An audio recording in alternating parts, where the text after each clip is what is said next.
Welcome to the Old Time Radio Westerns. I'm your host, Andrew Rhynes, and let's get into this episode. This episode is going to be Gunsmoke. Original air date's July 19th, 1952, and the title is Doc Holliday.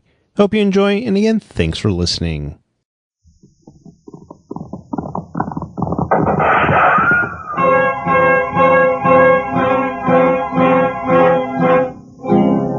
Around Dodge City and in the territory on west, there's just one way to handle the killers and the spoilers, and that's with the U.S. Marshal and the smell of Gunsmoke.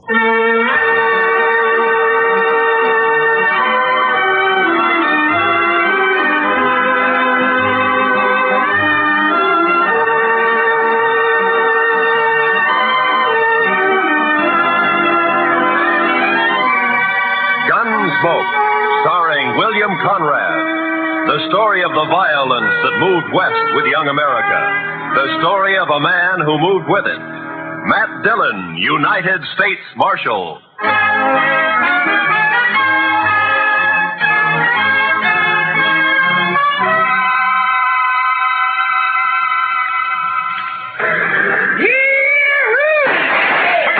Hey, all you pretty travelers, you listen to me. You gotta get welcome to Dodge City proper like. Hey, you there, mister. I said you. You addressing me, sir? I reckon I am. You a preacher? Not exactly. You dress like a preacher. If you'll excuse me. Back up, fancy pants. You ain't no preacher. I figure on making you dance some for the folks. You think you can hoorah me? Dude, I said dance. Dance or the next shot will take off one of your toes. I don't think I'd like that. Doc, no. All right, Thorne, put up the gun. Marshal, you got a wild and woolly town here. Marshal, you move aside. I'm gonna make this grinning dude kick up his heels for us. I'd say that might be quite a trick, Thorne. Unless he's changed a lot since I last met him. Have you, Doc? Not for the good, Matt. I was afraid. You pasty-faced tenderfoot. I said for Shut you... up, Thorne. He's drunk, Doc. He's dead. You just don't know it yet. I'll take it good if you'd meet me later at my office. All right, Matt. To you. Well, that's sure a lot of talk. Now I'm gonna shoot that dude's boot heels. Fire one shot and I'll pistol whip you, Thorne. What's that? You're kind of forgetting who's holding a gun, ain't you? Oh! I wasn't forgetting. Oh, my wrist. You broke my wrist. I doubt it. Now let's go to jail. Oh, you can't put me in jail. I'm Thorne Finley. Move. Oh, you wait till I tell Big Jack about this, and I will, too. Do that. He might be grateful to me for saving your neck. You pulled some fool stunts, Thorne, but you've never been closer to dying than just a minute ago. You mean from that fancy pants? Oh, I could handle 6 like him. That makes you a lot of man. I can name a dozen pretty good gun hands who can't handle one of it. What? That's Doc Holliday.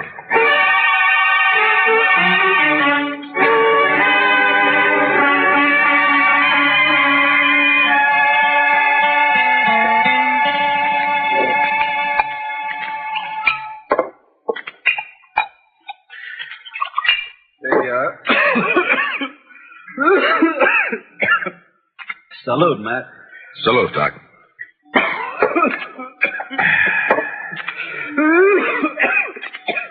That sounds worse, Doc. Yeah, I got orders to go to Arizona. Air's dry there, better for my lungs. Going? Thought I might. Wyatt invited me to visit him. He and Virgil and Morgan of the law down there. Some little mining town called Tombstone. Well, it sounds peaceful anyway. If it isn't, it will be by the time Wyatt Earp gets through. He is the peacemakingest man I ever met outside of you. Matt, who was the tellerhead down at the depot anyway? Oh, Thorne? You're just a spoiled kid. Kid? Couldn't be much younger than you. Sure, but Thorne never grew up. His father has coddled him and protected him and gotten him out of scrapes ever since he was a pup. He's never had to be a man. Not with Big Jack wet nursing him. Big Jack. Big Jack Finley. Oh, you know him? I've heard of him. Well, that figures. He owns about half of Kansas. Star in a box runs more cows than he can count. Swings a lot of weight in Dodge? Yeah, too much. Mr. Dillon? Mr. Dillon, somebody said that Doc Holliday had come into town today and he... Oh, excuse me. It's all right, Chester. Why don't you shake hands with him? Don't mind if I shake with my left hand. It's kind of habit. Yeah, I know. Mr. Dillon has the same habit. He would. How about dinner tonight, Matt? Sure. How long will you be in Dodge? Not long. Just till I finish a chore. Oh? That, chore have anything to do with Big Jack Finley? Might say so. Gonna kill him.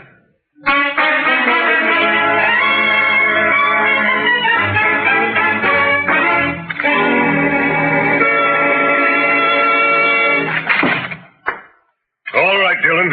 Turn him loose. You, forgot to close the door, Mr. Finley. You going to turn my boy loose? Or I'm going to have to do it for you. You got a writ of habeas corpus? Writ? Thorne didn't commit no crime. The charges are drunken, disorderly, disturbing the peace, and attempted assault with a deadly weapon. Eyewash. You still need a writ. But, man, Judge Nathan does what I say, and you know it. Don't you think I can get a writ? I'm sure you can and will. You always do. Then what's the point, Dillon? It's just a lot of useless red tape. It's a law. Close the door on the way out.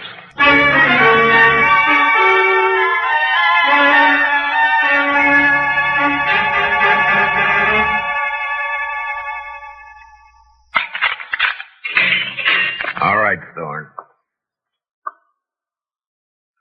Didn't I tell you Big Jack would get me out? When are you going to learn you can't play? Save the speech. The law can't touch a Finley. You ought to get smart, Marshal. Like you? Sure, like me. Hi, Big Jack. You okay, son? Fine.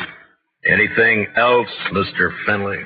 Why, yes. My boy here is a little boisterous sometimes, I know. High-spirited, you understand? Uh-huh. So? So, I want to put a stop to all this nonsense of yours, arresting him every time he kicks up his heels a bit. Now, go on. Well, I'm offering you a job. Let's say, protecting my interests. $200 a month. And no work, naturally. I see we understand each other perfectly. No work, of course. All I have to do is just shut my eyes whenever Junior here breaks the law, huh? I said we understand each other. There's no need to elaborate on it, Dillon. There's a big need. Only how do I explain to a person like you that some men don't wear a price tag? Huh? How do I explain how I feel about a so-called respectable citizen making the law his private doormat? Hey, you're nothing but the stupid gunman I've always thought you were. I understand you took the part of Doc Holliday against my son. I kept Thorne from committing suicide, yeah. You sided with a notorious killer against an important citizen of this community. Now I'm telling you, Dillon, Holliday, I don't want him in Dodge tomorrow. Doc may be a gunfighter, but he's clear with the law, Finley, and a better man than your son will ever be. What? Why, That hurts, doesn't it? I'm serving notice, Marshal. You run that killer out of Dodge City, or I'll do it myself.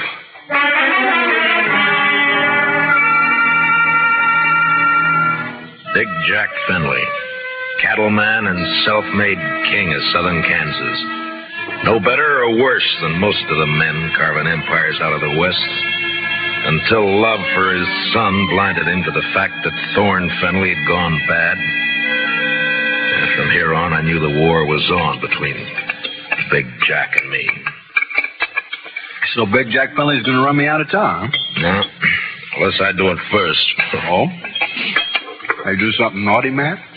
Well, you threatened a man's life. That.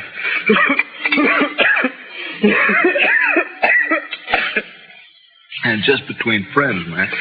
Anything else, Doc? Not murder. Murder? I give him an even break. With you, that's still murder. Don't you think you better tell me about it? Mm-hmm. What if I don't tell you? Now, then my job's to warn Finley and try to protect him. You're a tough man to be friends with, Matt. It applies to you, too, doesn't it? Guess maybe it does at that. Didn't realize how I put you on the spot by spouting off my good intentions. Sorry. Forget it. You want to talk to me? all right. Remember a girl named Ruth Davis? Mm-hmm. Died in a riding accident a few months ago. Always wondered if it wasn't suicide. She lost her brother 2 weeks before that. No accident. No suicide. You sure? Sure. You know, Ruth and her brother ran the ranch alone. Mm-hmm. A man started pestering Ruth, and she hated him. Her brother kicked the man off the ranch. This fella dry-gulched Ruth's brother, made it look like a robbery. You have any proof of this? Yeah. Ruth was afraid to go to the law, so she sent a letter to me. Here, read it yourself. She says the man was Finley and says she expects him to try and shut her up for good. Well, that doesn't mean it's Big Jack. I went to see Ruth's folks. They had her belongings. Among them, I found this. Watch chain. Engraved JF on the clasp. Jack Finley. You see why I've got to kill him, Matt? He forced Ruth's horse over that cliff, sure. But do you still think she died accidental? No. But who's responsible is something for a court to decide. Court? With Finley's money and influence, he wouldn't spend 5 days in jail even if he was convicted, which he wouldn't be. He doesn't own the court. Maybe not, but it's still the most powerful man in the state against a dead girl whose only friend is Doc Holliday. How do you think a judge will decide? Doc, I'm going to ask you a favor. Make it one I can give. I got an idea, but you must let me handle it my way. Give the law a chance. All right, Matt, I can wait. Thank you. I'll keep this letter and chain for a while. All right, but if the law fails, I'll brace Big Jack Finley when he walks out of the courthouse. And you'll be bracing 2 men, Doc. Finley and me.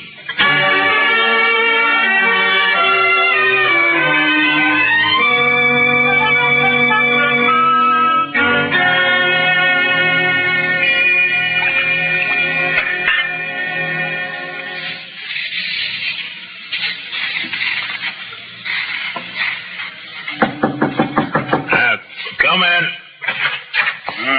Morning, Marshal. Looks like it'll be a fine day. Well, you're up kind of early just to bring me a weather report, aren't you, Judge Nathan? Huh? Oh, well, I want to see you. Go right ahead. You mind if I finish shaving? No, please do.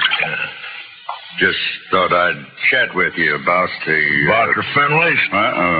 Yes. It seems that Big Jack's very upset by your attitude. I'm not surprised. Feels you're a little rough on his boy. I am. But then his boy's a little rough. Yeah. Well, perhaps Thorne is high-spirited, like yesterday. Yesterday he was just plain high. Tell me, Judge Nathan, how do you like being on Finley's payroll? What? You know, you used to be a pretty decent person. Oh, you can't talk to me like... Yes, I can. I'm sending a copy of Thorne's record to the governor. Governor? And with it, I'm sending a list of the writs you've issued to get him out of jail and a copy of the court records. I've only tempered my justice with mercy, that's all. Thorne's been arrested for 18 offenses, convicted of 10, spent no time in jail, and paid a total of $15 in fines. I'd say you've been very merciful. You said you were sending this to the governor. You haven't actually mailed it yet? No. You got enough. Not that I don't feel justified in any decisions I've made, but such a report might cause undue talk at the Capitol. And ruin your political hopes. Well, my conditions are simple. Get off Finley's payroll now. Very well. And give me cooperation from here on, no matter who's involved. Do that and I shelve the report. I'll do it. Mr. Dillon, trouble's a-making. What kind of trouble, Chester? It's Big Jack Finley, Mr. Dillon. He's rounding up his crew at the Alfraganza. They're going to ride Doc Holliday out of town on a rail. Did you cut yourself shaving?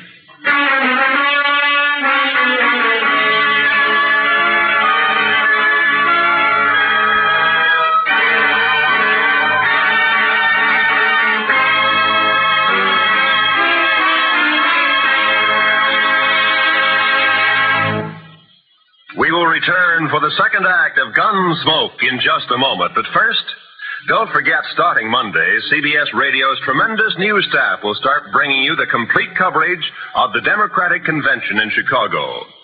As you found during the Republican Convention, CBS Radio never misses. So, starting Monday, stay with CBS Radio all day and evening for the Democratic Convention. Now, the second act of Gunsmoke.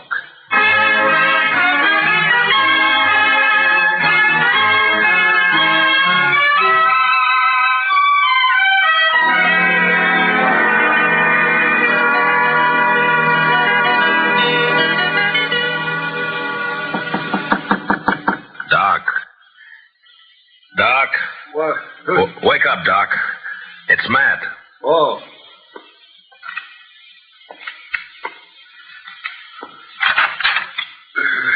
What's up? Trouble. Lots of trouble. Big Jack Finley's organizing a little citizens committee of his own hand-picked men coming to escort you out of town. On a rail? Yeah, that's the general idea. Here, take a shotgun. Yeah, I'll hide it under the covers, modest like. Yeah. I'll wait against the wall here. Good. That'll put him in a crossfire. If it comes to that. There's enough of them, we're in a spot. Yeah, likely we are. You're risking your neck to save me some bruises. One I owe you, friend Matt. It's my job. Still one I owe you. There he is. Wrap him up. All right, stop right there. I'll shoot the man who takes another step. You think you're going to stop us, Dillon? I think so. Me and Doc. Doc. Show him, Doc. Sure thing, Marshal. Look, boys, surprise. I sure do love surprises. Dillon, I've got a dozen men with me. Well, sure, about 6 of them will die, Finley, if you don't crawl out of here fast. And guess who'll die first, Big Jack? You there, Moncrief. I always figured you for some brains. Get your boss out of here, quick. Sure talking sense, Big Jack. Shut up, Moncrief. You showing yellow. Oh, but man, there's nothing here for us to die over. Listen to him, Finley. That greener Doc is holding has 18 buckshot in each barrel. He'll get slaughtered if he triggers that thing. And I'm getting edgy, Finley. And me, if I get a coughing spell, I'm liable to shoot without meaning to. All right. This is twice you have made a Finley back down. You'll never get a third chance. Let's get out of here.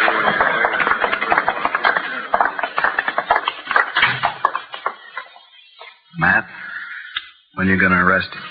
When I'm ready. Not long. I hope not. Getting impatient to see that man dead.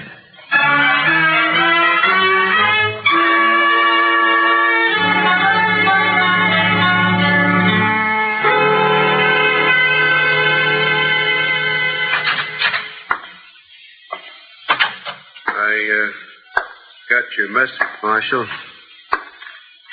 I hope it's important. It is, Moncrief. How long you been foreman for Big Jack? 15, 16 years. You know him pretty well.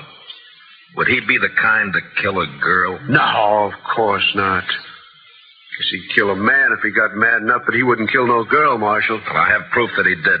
A girl and her brother, but it doesn't set right. I'm hoping you can help. What's your proof, Marshal? A letter that names Finley as the man. Ruth Davis wrote it before she died. Ruth Davis. And this watch chain was found with her belongings. It's engraved on the back. I know. I was with Big Jack when he bought this chain in Chicago. It was right after his wife died. Big Jack wear it all the time?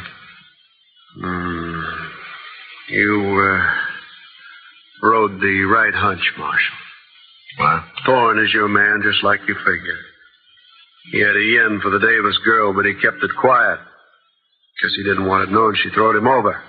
But the watch chain... Big Jack gave that to Thorne on his 25th birthday. Whole ranch can testify to that. Good. All right, thank you, Moncrief. You, gonna try and arrest Thorne? Why? If Big Jack believes Thorne killed that girl, it'll break his heart. Broke her neck. If he don't believe it, Then? he'll protect Thorne. And, Marshal, there's not enough lawmen in the state of Kansas to make Big Jack give up his son.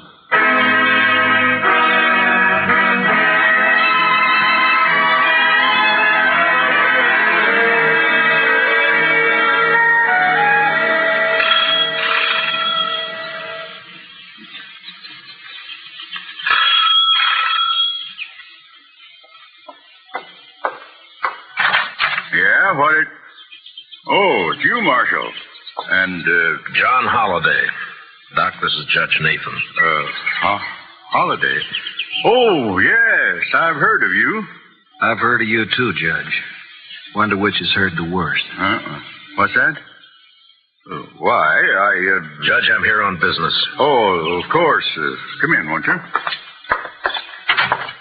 In my study here, so we won't be disturbed. Now, what is it, Marshal? I want you to swear out a warrant for Thorne Finley's arrest. Charge, murder.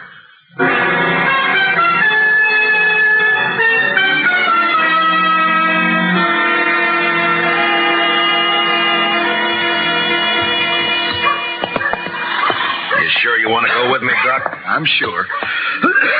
All right, hold up your right hand. Oh, no, Matt, you wouldn't make me a lawman. If you go as my deputy. I'm not letting you make this a private fight.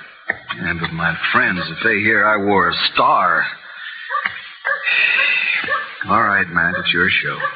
You swear to uphold and enforce the laws of this community, the state of Kansas, and the United States to the best of your ability as deputy marshal, so help you God?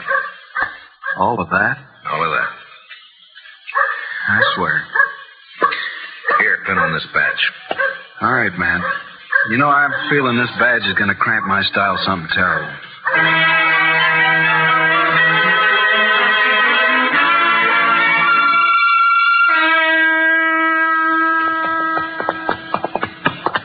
Better breathe our horses going up through this pass. We've still got a good ride ahead. How far? Oh, about 10 miles.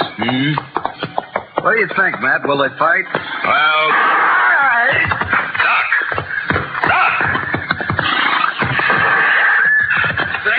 Marshal, grab some clouds. Keep those hands high. The old Queen's on the other side of the pass behind you.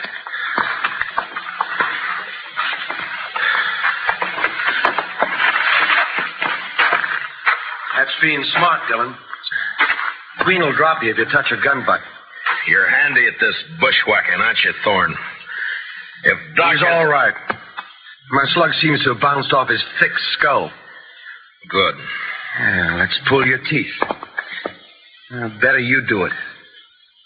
With your left hand, reach down and across slow. Pull your gun out with your fingertips and toss it away. Nervous? Just cautious. Or maybe this Queen doesn't exist, huh, Thorne? Queen! Queen's one of Dad's men, but I pay him extra to work for me. Any more questions? I guess not. There's my gun. The rifle next.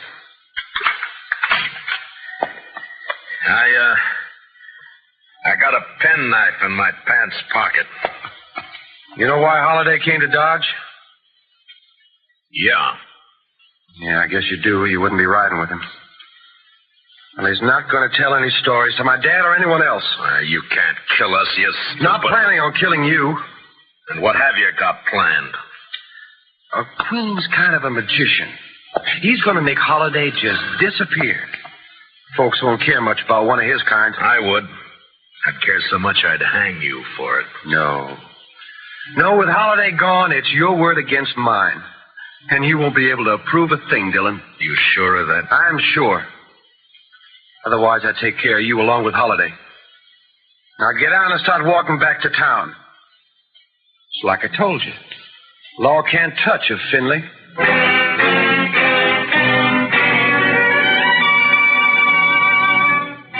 It was no time for heroics, so I walked. When I reached a turn, I cut back through the rocks, but it was too late. They were gone. And with them, the horses, guns, and Doc Holliday. 2 miles up the road, I found my horse turned loose. And with a mind full of cold hate, I raced onto the Star in a box. On the front porch of the ranch house was one of Big Jack's men. Hold it right there. Out of my way, mister. I'm in no mood to shake hands. Where you heading, lawman? You don't hear well.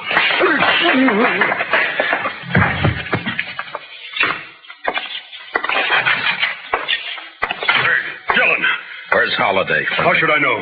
Get off my ranch. And where's that prize son of yours? What? Trot him out. I want him. Do you now? What on earth for? Thorne, put that gun away. Oh, no. This is just in case the marshal loses his temper. I've lost it, Junior. Sure. Dillon, I've had all I'm going to stand from you. You just think you have. Where's Holliday, Thorne? Where'd Queen take him? Holiday? Why, I haven't the faintest idea. Where is Queen, Dad? The riding fence line, but... See, Marshal, we don't know where your friend is. You're under arrest, Thorne. What's that? Ask him to show the warrant. Here. Read it, Finley. What? Oh, no. No, that's not possible. The judge wouldn't issue a warrant without proof. He has proof, Thorne. This is a lie. Thorne couldn't be guilty of murder. No. Take a look at his face. Son. Daddy's trying to frame me. Don't let him get away with this. No, I won't. I won't. Get out, Dillon. Man, open your eyes. This is not going to help you. You heard me. I don't believe you, your warrant, or your proof. I believe my son. So get off this ranch. Get out of the state. You let me see you again, so help me, I'll kill you myself. Forget me. You're bucking the law. You can't. I make my own law. So do I. Doc Holliday. But you're supposed to be dead. Queen was supposed He's to... the one who's dead. I carry a knife in my boot just for men like him. Thorne, God help me. You are guilty. He sure is. And if he knows any prayers, he'd better get them over with. No, Doc. He goes back with us as our prisoner. You're wrong, Marshal. I'll take care of my son. Dad. No. You rotten, lying murderer. Please don't. I should have strangled you in the cradle when you were... Finley, look out! I threw myself at Finley and both of us hit the floor, rolling away from Thorne as he raised his gun to fire. Then in the doorway, the blood-stained, terrible figure of Doc Holliday went into action. His pale hands blurred over his holster. Through Thorne!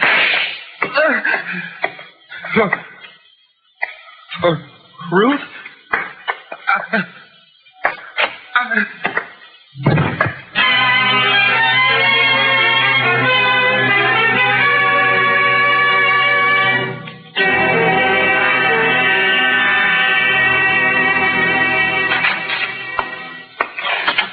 Ready to leave him, Miss Holliday. Thanks, Chester. You sure you want to stay around a while, Doc? Yeah, we're good friends, Matt, but you're a peace officer. I guess I'm not a very peaceful man. You could be, Doc.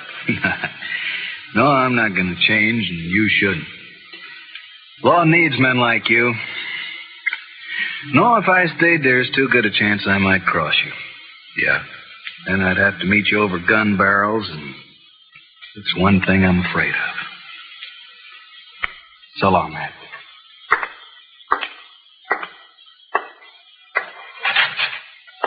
Good luck, Doc. My. I never would have thought Doc Holliday was scared of meeting anyone in a gunfight. You don't understand, Chester. Doc's afraid because he might beat me.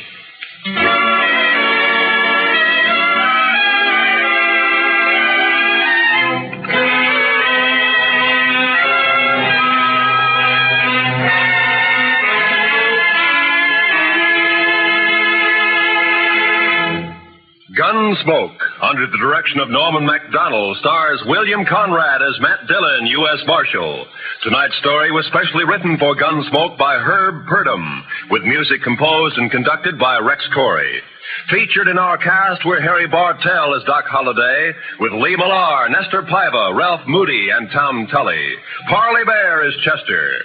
Join us again next week as Matt Dillon, U.S. Marshal, fights to bring law and order out of the wild violence of the West in Gunsmoke.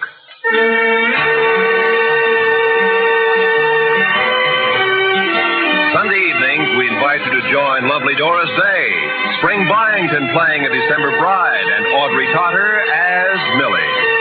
They're here on most of these same CBS radio stations. This is Roy Rowan speaking. This is the CBS Radio Network.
This has been a presentation of OTRWesterns.com, and we hope you enjoyed.